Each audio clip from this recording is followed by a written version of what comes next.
His trademark is gunfire. His goal, grab the cash, no matter who gets in the way. In his wake, he leaves terrified victims, fleeting glimpses, and few clues for the FBI agents on his trail. But they are determined to find him and end this gunman's reign of terror.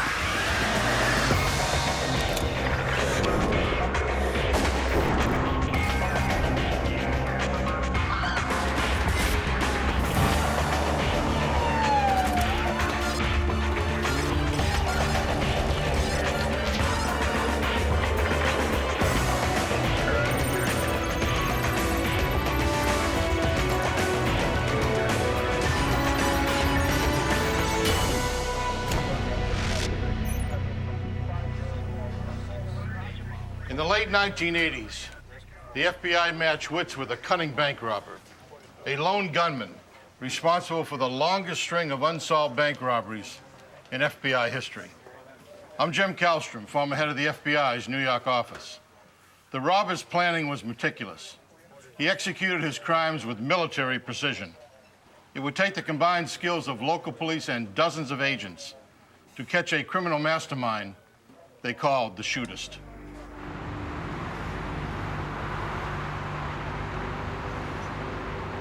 San Diego, California. On November 5th, 1987, the late morning quiet shatters with a gun blast in a local bank. A gunman orders customers to the ground, threatening to shoot whoever disobeys.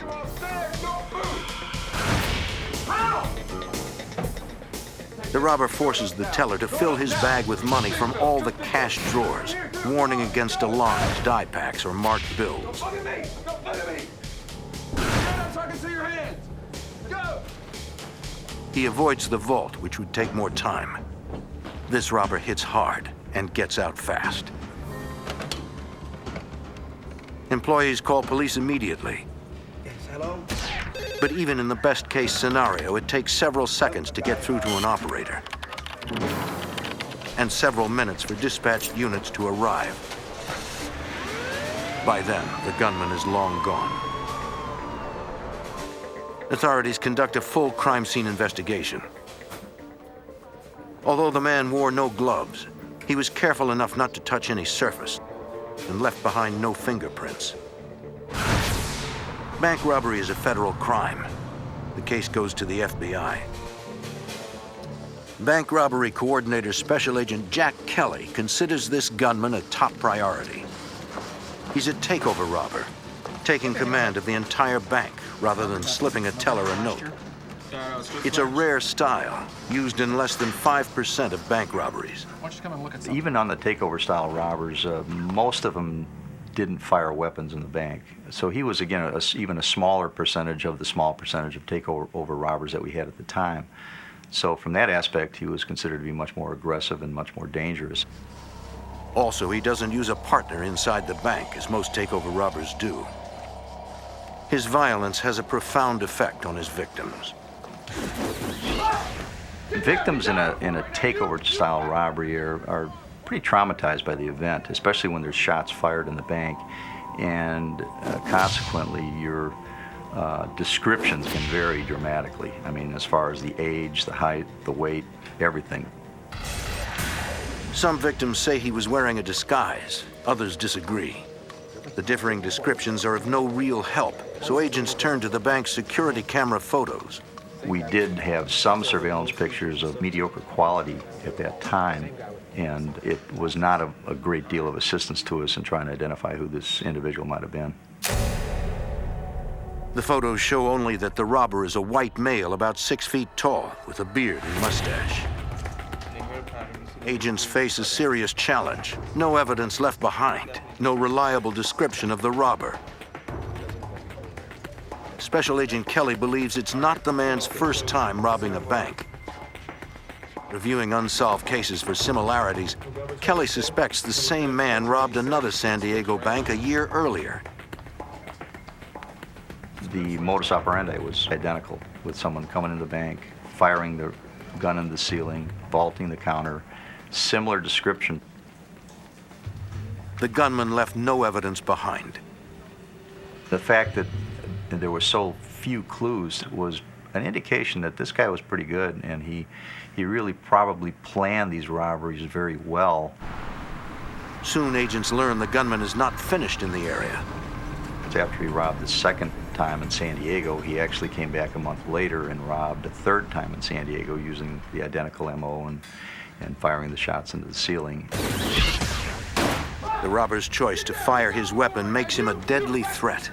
I don't think a robber that does something like this would hesitate to shoot somebody if somebody actually tried to stop him. California? As a rule, Special Agent Kelly attaches code names to serial bank robbers to allow for shorthand communication among agents. Also, a catchy nickname increases publicity.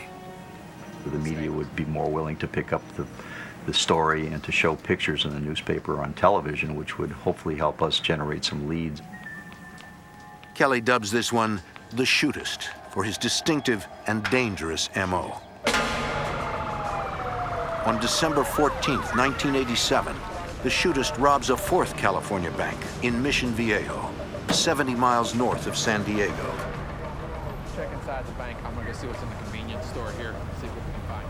It was my responsibility to review all the robberies that would come in from the surrounding regional FBI offices.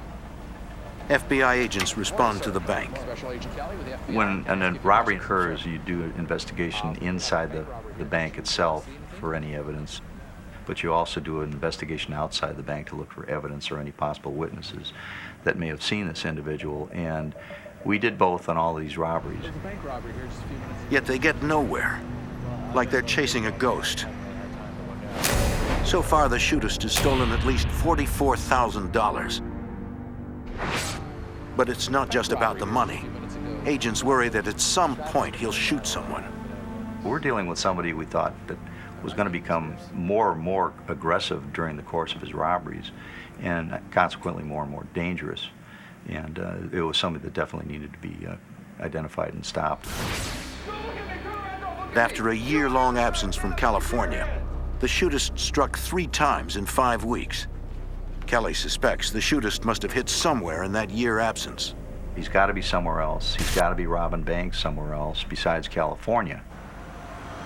Checking with other FBI field offices, Kelly discovers a string of similar unsolved robberies in Texas, with dates that fit neatly into the gap between California robberies.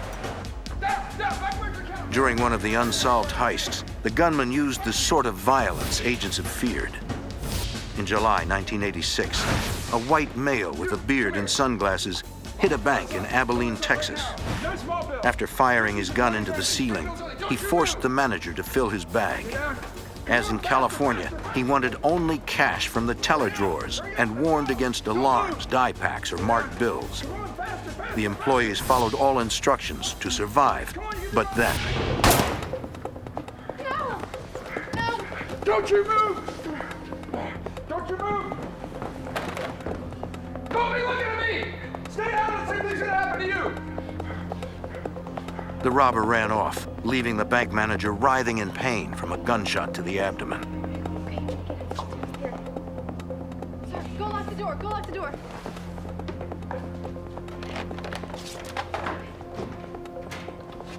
I need the police here right away. I'm at Everly Bank. We've been robbed and the manager's been shot.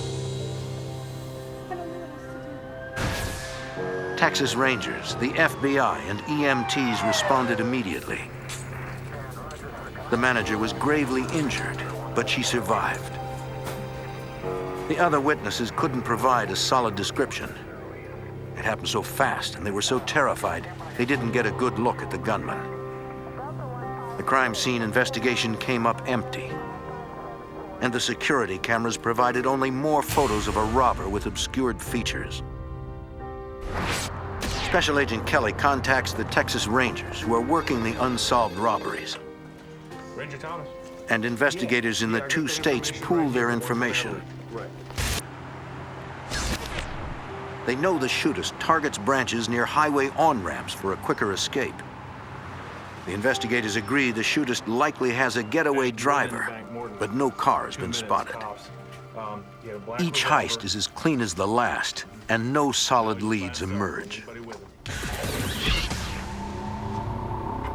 The Shootist pulls off 6 more heists in Texas and California in 1988. Investigators hoped the media attention would continue. They need someone who recognizes the gunman to call in a tip. But because of the danger of this individual, we were hoping to get as much cooperation as we could, and we did. Local newspapers would run pictures of this individual. The local television stations ran pictures of this individual. With the ongoing media coverage, the Shootist rises to infamy. His is an astonishing spree. 14 known bank heists in 3 years, all perfectly planned and executed. The Shootist is destined to make FBI record books. A cunning adversary, like they've never seen before. 50s and 20s early. Just move. By 1988, a man called the Shootist has robbed at least 14 banks in Texas and California. Special Agent Jack Kelly. He was well organized and planned things out well enough where he didn't leave a lot to track him with. What he does leave behind are bullets fired into the ceiling. If forensic examiners can find rifling marks on the slugs, they can run them through their ballistics database. And if the gun has been used in other crimes, they might get a lead on the gunman's identity. But that's a lot of ifs. Ballistics experts determined the slugs came from a .38 caliber revolver. But there's a problem with finding traceable rifling characteristics. The rounds that we did find were pretty well damaged. They weren't really going to be much benefit for identification as far as the rifling was concerned. The Shootist continues his spree. His 17th known robbery is in the San Diego suburb of University City.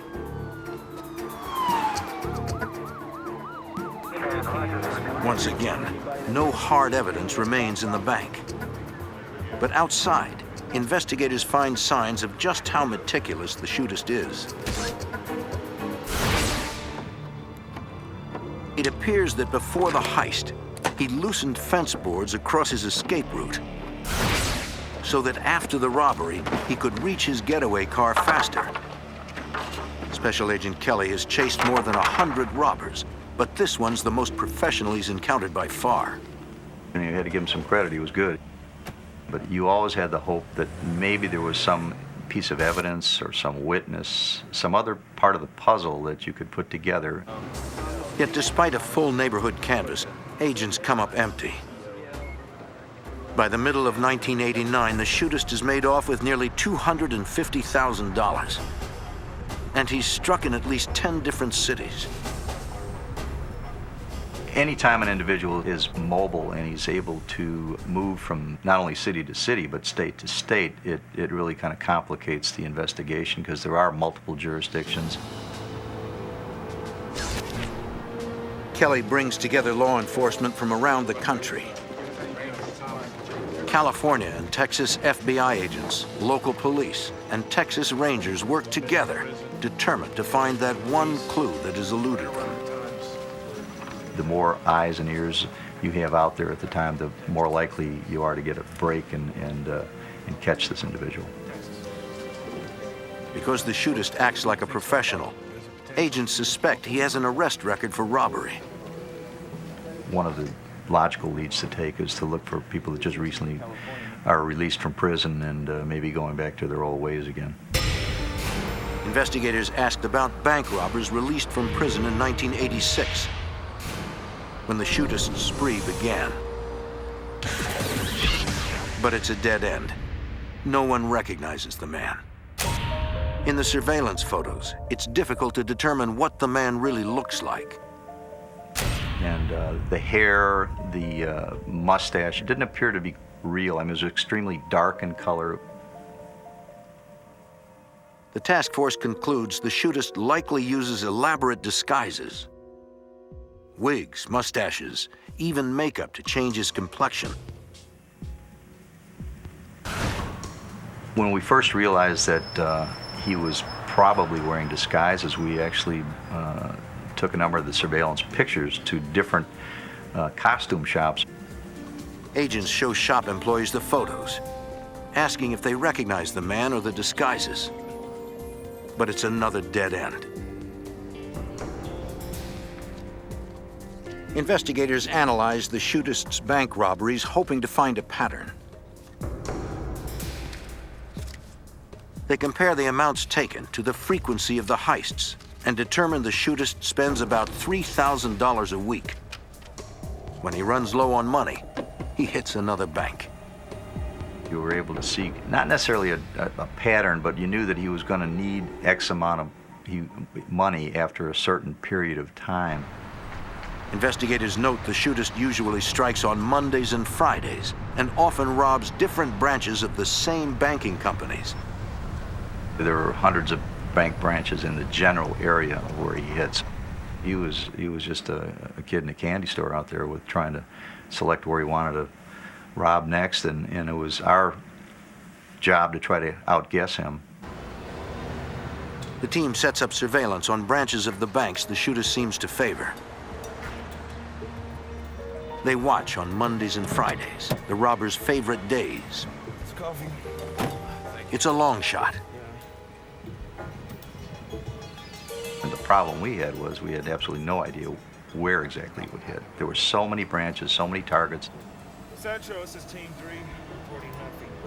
Manpower is limited.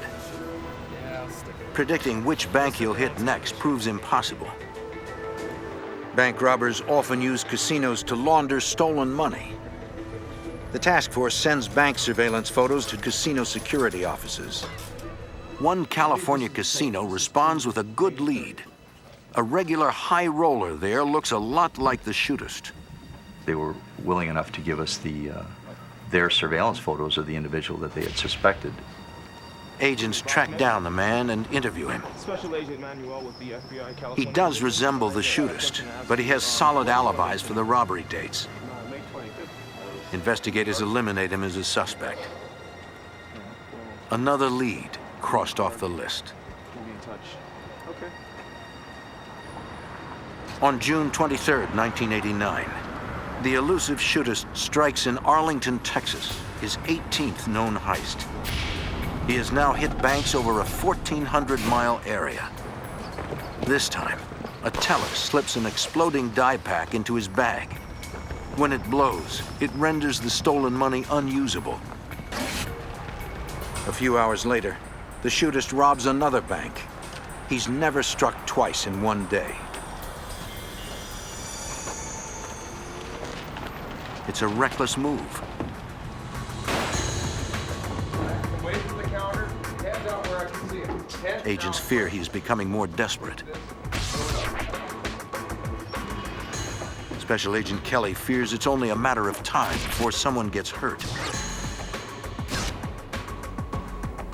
away from the counter. The more robberies that he did and the more times he shot the weapon, and including the time he shot the teller down in Texas, that's a great concern to law enforcement, obviously, because this individual, we thought, had a lot of potential for possibly killing someone eventually. And the way the Shootist operates, he could take his next victim anywhere, at any time. In the late 80s, a team of investigators from Texas and California hunts the Shootist, a cunning bank robber who begins each heist with gunfire, grabs the cash fast, then disappears without a trace. As the robberies pile up, the Shootist becomes infamous in the Western U.S. police community. Everyone's on the lookout. Special Agent Jack Kelly. Anytime in any jurisdiction that the Shootist hit a bank, we would send out our communications to the other offices as quickly as possible, providing them with whatever information we have in the way of maybe some new clues or new witnesses or any better surveillance photographs. From the photos, the task force determines the Shootist likely uses a Smith & Wesson .38 revolver. a handgun popular with police departments. Investigators also notice he indexes his finger on the side of his weapon, just as officers are trained to do. It's an ominous possibility. The shootist might be a cop. You, come here. Even if he's not an officer, he seems to know how they operate. Investigators suspect he goes as far as surveilling local officers to learn their patrol routes, and then chooses targets away from those routes to increase police response time. The elusive gunman treats bank robbery like a profession, and his planning has paid off in more than 20 robberies. Investigators welcome the continuing media coverage. They know their best chance of finding the shootist might be through the public's help. One witness in particular provides an interesting lead. After the 1989 heist in Mission Viejo, a resident near the robbed bank saw a man climb into the trunk of a car, which then sped off. He described the car as a red four-door with California plates, but he didn't see the driver or get the plate number.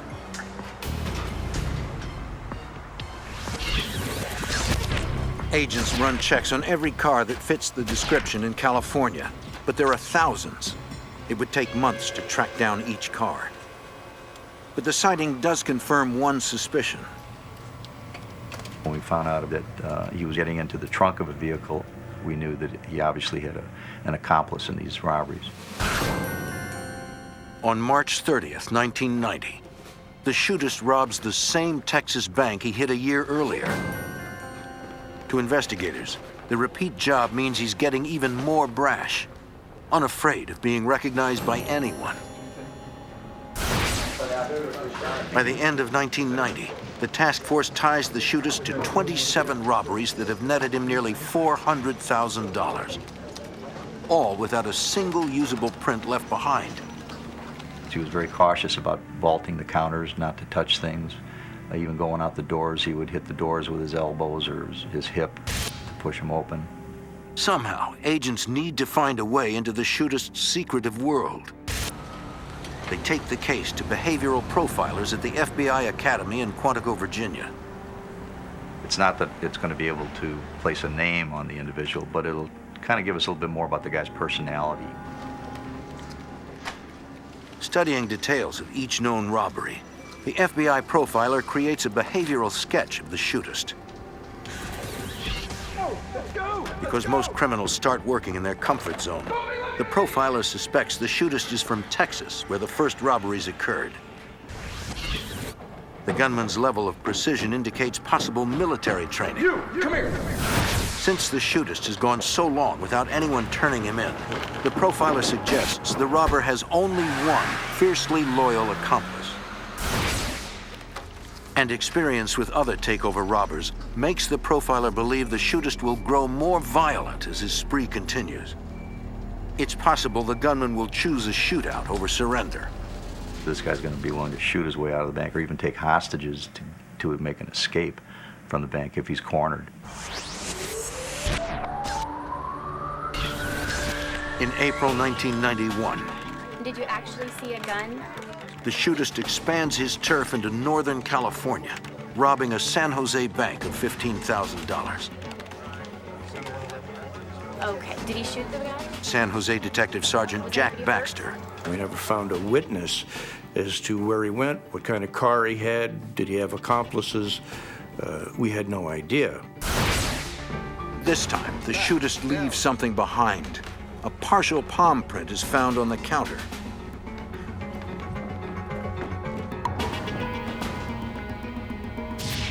But investigators can't make a match. Law enforcement agencies don't include palm prints in their files. The task force is back to square one. 2 months later, the shootist robs a bank in Bellevue, Washington, just outside Seattle. He's expanding his territory. What do you have? I got off you with Bellevue, Washington. Seattle was now in the loop. Now we knew that he was broadening his horizons and moving on to other states. The elusive bandit is one of the most prolific and widespread robbers in modern FBI history. By 1991, the 5-year statute of limitations expires on his earliest robberies, so he can't be charged for them. Agents are racing the clock. Well, he was a violent multi-state bank robber who was very successful, been hitting every 6 to 8 weeks, and no one had a clue as to who he was or where he was from. In August, the Shootist robs a bank in Los Altos, California, bringing his known total to $474,457. Investigators find a solid clue, a false mustache. It's the first evidence recovered that might be physically linked directly to the Shootist. But at the time, DNA analysis is expensive and time-consuming, and they have no suspect profile to compare it to. Unfortunately, that wasn't of any evidentiary value to us other than the fact that we confirmed that he was wearing a disguise, obviously. By the end of 1991, investigators linked the Shootist to 33 armed robberies in 18 cities. Investigators have nothing. They need a break, and soon.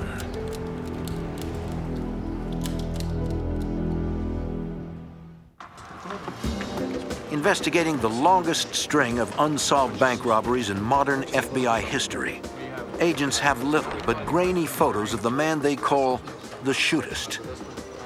In them, they see the robber is wearing something beneath his shirt. FBI Special Agent Jack Kelly.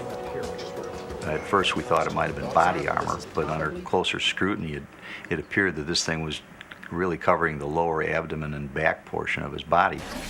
It could be a brace, meaning the Shootist might have a bad back. Although he really didn't display that with his ability to vault the teller counters. But these back braces were probably just to support his ability to be able to do that. Determined to run down every lead, investigators contact chiropractors in the areas near the banks. But they have only blurry surveillance photos of a disguised man, and they can't get to every doctor in 3 states. And there's quite a few chiropractors, but we did cover as many as we possibly could, and we really didn't have any luck. It's another dead end in the years-long search for the mysterious bandit. 1992 brings 7 more Shootist heists, including the repeat robbery of the bank in Bellevue, Washington. New total, nearly $600,000. Seattle FBI Special Agent Don Glasser. Tried to process the bank for fingerprints, extensive interviews of the witnesses, and of course, our wildest hope would that someone would say, yes, I saw them get into a specific car. No, I walked by, I saw the people standing out there. But no one saw anything. Where are you heading to? Well, I was heading to the other bank. I gotta take your deposit over there. Okay. There is this concern that you're not serving the public well, that here's a man that's allowed to come in and do a bank robbery and fire a shot, and eventually there could be an accident or an intentional shooting. And, you know, you feel it's frustration that you didn't do everything you could, although you can't think of anything else to be done. They must stop the Shootist before he graduates to murder. During a heist in San Jose, the Shootist's luck begins to wane. This time, before he vanishes, the bank security camera catches the best shots yet of his face. A San Jose police forensic artist uses the photos to build a composite sketch of what the Shootist would look like without his disguises. Recreating features that are obscured requires a thorough knowledge of human physiology and a remarkable artistic eye. Agents blanket the target areas with the sketch, asking Crime Stopper programs to air it regularly, and placing it in dozens of banks. San Jose Detective Sergeant Jack Baxter. We thought that in order to get this guy, we needed the help of the community. We needed somebody to call in with information, something that they had seen or heard. On May 11th, 1994, investigators get the break they need. An anonymous caller says he knows the Shootist, though it's no slam dunk. the information was fairly generic. The name that was given was Johnny Williams, or John Williams, and then he also supposedly used the name of Robert Hall. The caller says Williams is about 40 years old, drives a red four-door, and has a devoted accomplice, his wife. He says Williams is always armed, has a hair-trigger temper, and has vowed never to be taken alive. In fact, he and his wife have a suicide pact if they're ever cornered. This is a good tip, but the case is far from over. Those names are so common that there were literally hundreds of Johnny Williams and Robert Halls that we had to go through. And we tried to narrow the list down to the ones that were approximately the same age as the caller had given. Agents cull through California DMV records and find a Johnny Madison Williams and a Robert Hall that appear in their photos to be the same man. They then compare the photos to the composite sketch. It was an exact match for the sketch done by our police artist, just as if he had done it right off the picture. So we knew that we had the right guy. California fingerprints drivers.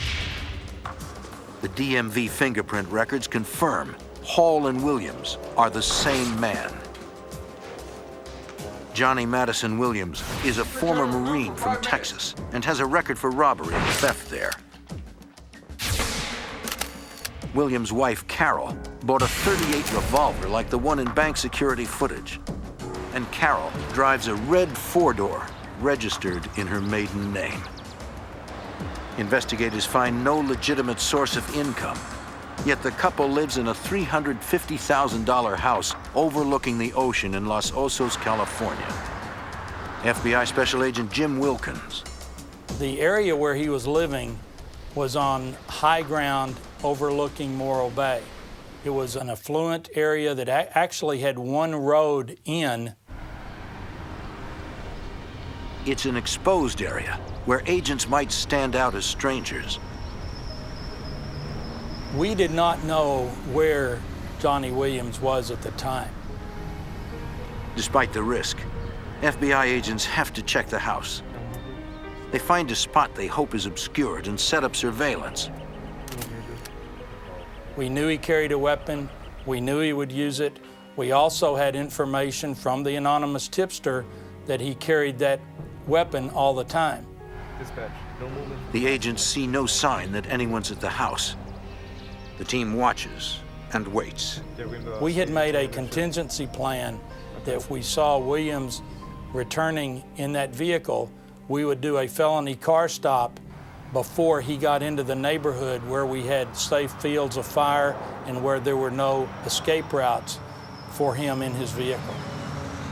Agents watch the house for several days, but the couple fails to show. Staying to the end of the shift. Investigators suspect the Shootist is off preparing for another heist. Jack Kelly has a hunch it will be in the Seattle area. The Shootist is robbed there in one-year intervals, and the year is up. Kelly contacts Seattle Special Agent Don Glasser. He said, it's definitely going to happen. He's going to definitely rob in your area, so be on the lookout. It's just a hunch, but it's all they have. Glasser hits the streets looking for the red car. I was out of the office and on the street so I could be in the vicinity of the Bellevue area. Getting very antsy, very excited about being prepared to respond to a dispatch saying that there was a 91, a bank robbery. July 1st, 1994. The Shootist strikes again. He robs a bank in Kirkland, Washington, just 10 miles north of where Special Agent Glasser is on patrol looking for him.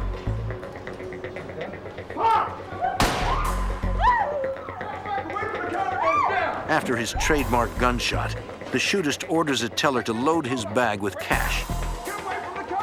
As before, he warns against bait bills or die packs and threatens to shoot if she tries anything. The teller accidentally drops wooden paperweights in the bag, which the Shootist mistakes for die packs. He's enraged.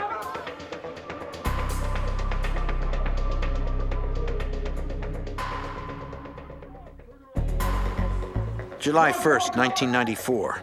The Shootist commits his 48th bank robbery. Come on, hurry up, hurry up, hurry up! What? A frightened teller angers the robber, but she is spared. What is that? What is that? What is that? What are you trying to do? You trying to get me caught? You're trying to get you, damn it! The gunman runs out without firing another shot and disappears before police and the FBI can respond. Investigators get word of the latest robbery. Special Agent Jack Kelly's hunch about Seattle was right. We knew where he was at this point, at least what vicinity of the country he was in the general Seattle area. Kelly has already flagged Williams' credit cards, so he'll be notified if one is used. Just after the Kirkland robbery, the plan works. I was fortunate enough to be able to get some information from one particular credit card company that had a recent transaction up in the state of Washington at a particular hotel up there. Seattle Special Agent Don Glasser rushes to the hotel. I went up there very excited. I know now we've got some real good information. The hotel is in Bothell, 10 miles from the latest robbed bank. Johnny Williams used a credit card in the name of his alias, Robert Hall, to check in. But there's no guarantee he's still there. I drove through the parking lot. I saw the red card sitting in the parking lot, nose in the parking space. When Glasser calls in the plate number, it comes back registered to Carol Williams under her maiden name of Hawkins.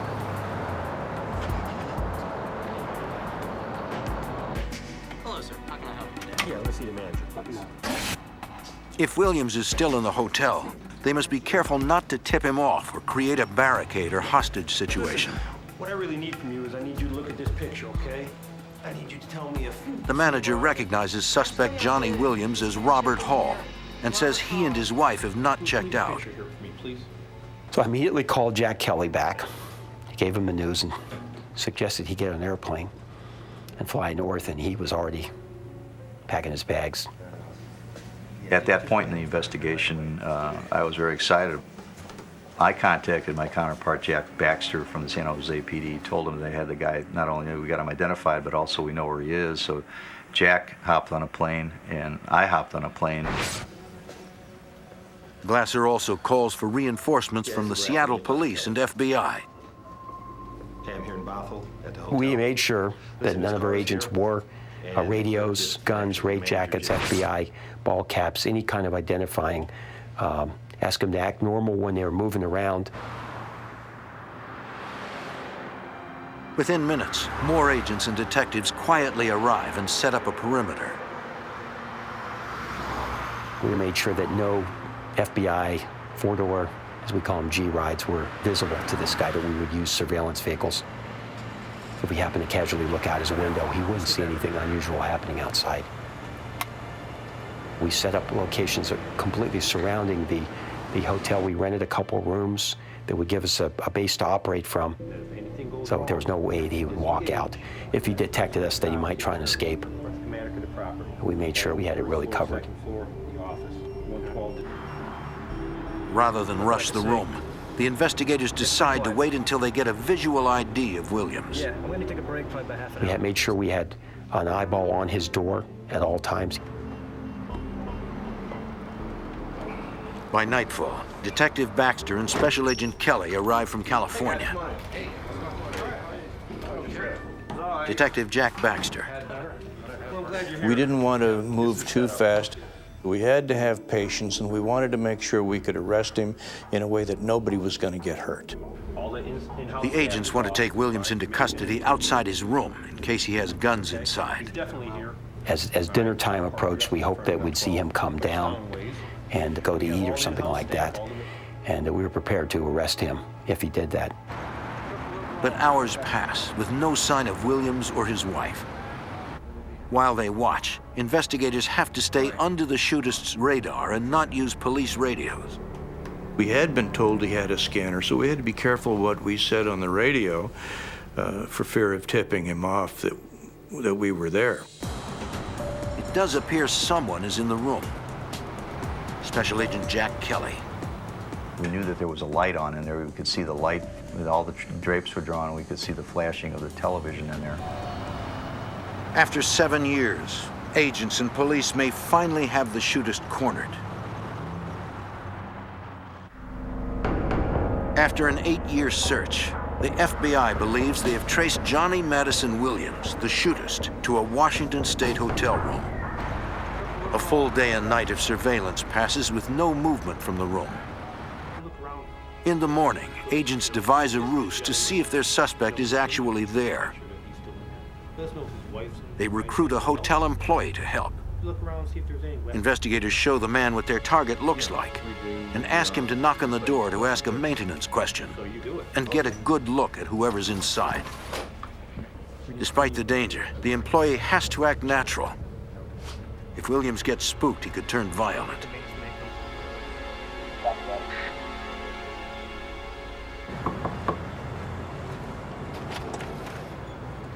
I need to change the filter. When the door opens, the hotel employee asks when would be a good time to change the room's air filters.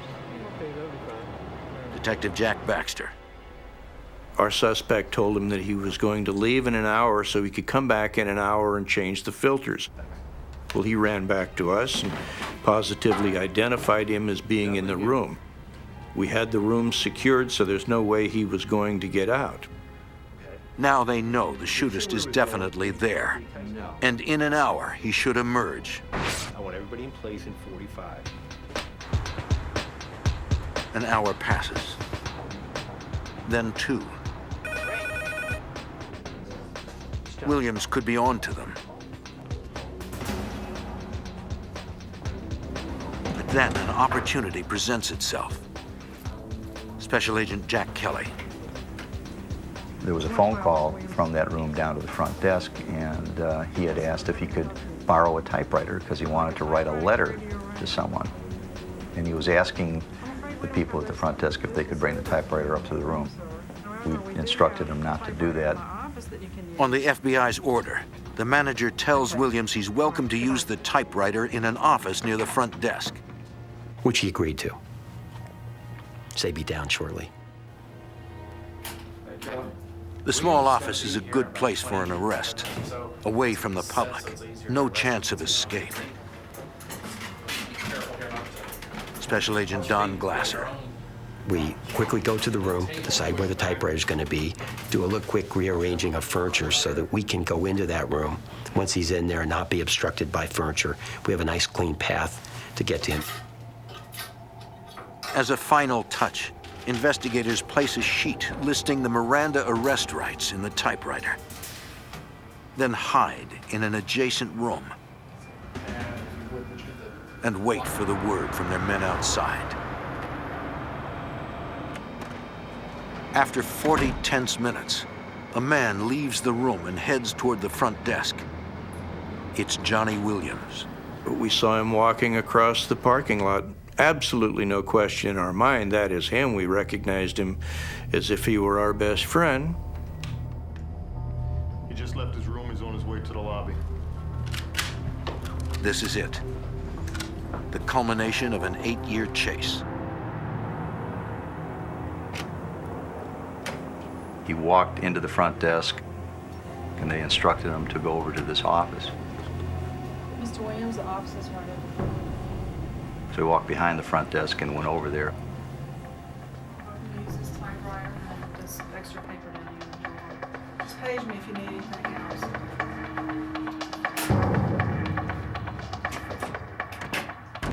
Williams is cornered, cut off from escape. Agents know he is dangerous. They are prepared for the worst.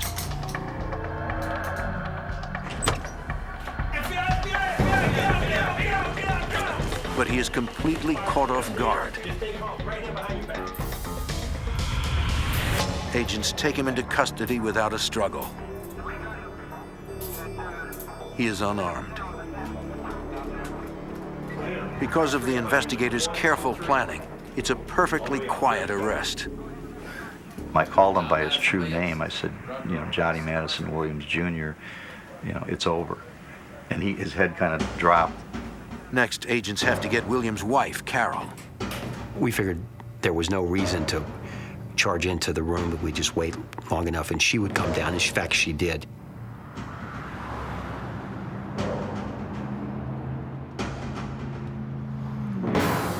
Hello. He's on the move right now.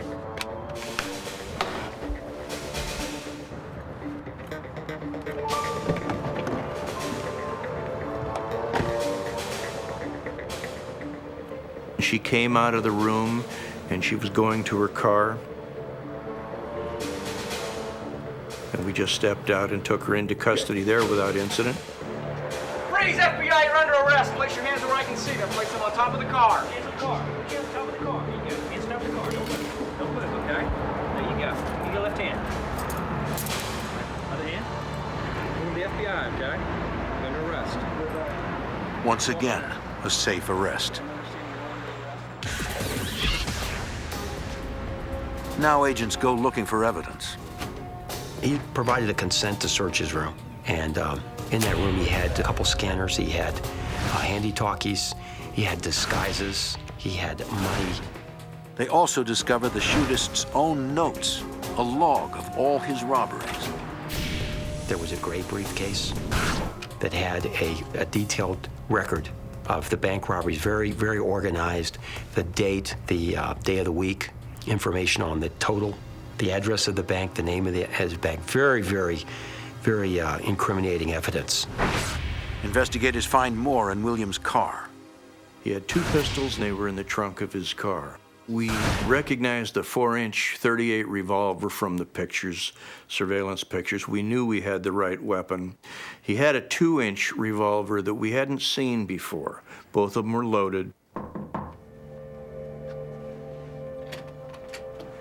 The investigators separate Williams and his wife while they await transport to an FBI office for booking. Williams agrees to talk. We linked him to, I think, a total of 48 robberies. And when I did the interview, he asked me that. He says, "How many do you have me for?" I said, "Well, how many do you think we have you for, John?" He says, "Oh," he says, "you know, you wouldn't be here arresting me and know my name and everything else. You probably have all 56. Williams goes on to detail each of the 48 robberies the FBI know about, plus 8 they don't. The entire interview eventually lasted about 12 hours, and I was writing constantly. I mean, I had writer's cramp at the end of the 12 hours with all the information he was providing. Johnny Madison Williams took his work seriously, casing banks for weeks, outlining intricate escape plans. He says he wore the brace after injuring his back in a car accident and frequented chiropractors, just not the ones investigators got to. Knowing the FBI would try to trace his disguises, he stocked up in Dallas before he started his robbery spree. He tells agents he studied police routes, radio dispatch codes. All that work brought him close to $1 million in stolen cash, until authorities stopped him. Yet it wasn't just the agents and officers working the case who solved it. Many times it's the assistance of the public that leads to the capture and successful resolution of these cases. It's very important. I think no more so than now with the terrorism threat. Is that important? Carol Williams pleads guilty and receives 20 years for her role in the Shootist robberies. Her husband, Johnny Madison Williams, the Shootist himself, also pleads guilty to the 27 robberies still under the statute of limitations. He is sentenced to 92 years in federal prison. His unprecedented reign finally over.